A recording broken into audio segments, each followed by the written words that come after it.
3 દિવસ પહેલા સાગબારા તાલુકાના આદિવાસી યુવાનોને ત્યાંના પીએસઆઈ અને એમનો સ્ટાફ કોઈ નજીવી બાબતે કોઈ પણ ફરિયાદ વગર ઉચકી જાય છે અને પોલીસ સ્ટેશને એમને રૂમમાં ગોંધીને ઢોરમાર મારવામાં આવ્યો છે.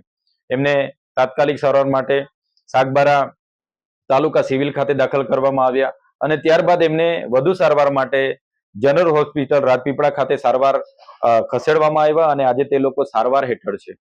એ લોકોએ તારીખ 6 ના રોજ પોલીસ અધિક્ષક અને કલેક્ટરશ્રીને લેખિત ફરિયાદ આપી છે કે અમારી સાથે આ ઘટના ઘટી છે જેની તપાસ થવી જોઈએ, છતાંય આજ દિન સુધી કોઈ તપાસ થઈ નથી કે કોઈ કાર્યવાહી થઈ નથી.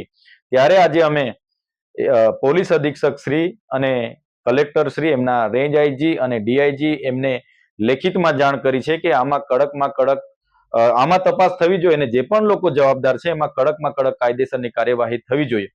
આ વિસ્તારમાં આદિવાસી વિરોધી માનસિકતા ધરાવતા પોલીસ અધિકારીઓ દ્વારા અવારનવાર આવા બનાવો બને છે.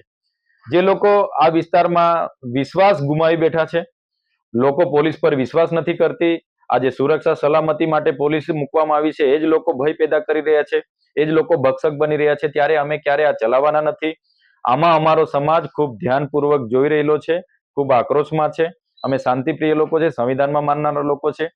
પોલીસ અધિક્ષકને અને કલેક્ટરશ્રીને કહેવા માંગીએ છીએ કે આમાં યોગ્ય તપાસ થાય ને આ યુવાનોને ન્યાય મળવો જોઈએ. એવી જ રીતે દેવમોગરા મંદિર ખાતે દર્શનાર્થે આવનાર લોકોને પણ ડેડિયાપાડા અને સાગબારાની પોલીસ ખૂબ હેરાન કરે છે. એટલા માટે 2 વર્ષથી દર્શનાર્થીઓની સંખ્યામાં પણ ઘટાડો થયો છે. તો કેમ તકલીફ છે? તમે કેમ આટલું બધું પાણી લોકોને બતાવી રહ્યા છો? આટલો બધો દારૂ ટ્રકોને ટ્રકો આવે છે, આંકડા જુગારના ધંધાઓ તમારા પોલીસ સ્ટેશનની આજુબાજુ ચાલે છે, ત્યાં કેમ તમે તમારું પાણી નથી બતાવતા?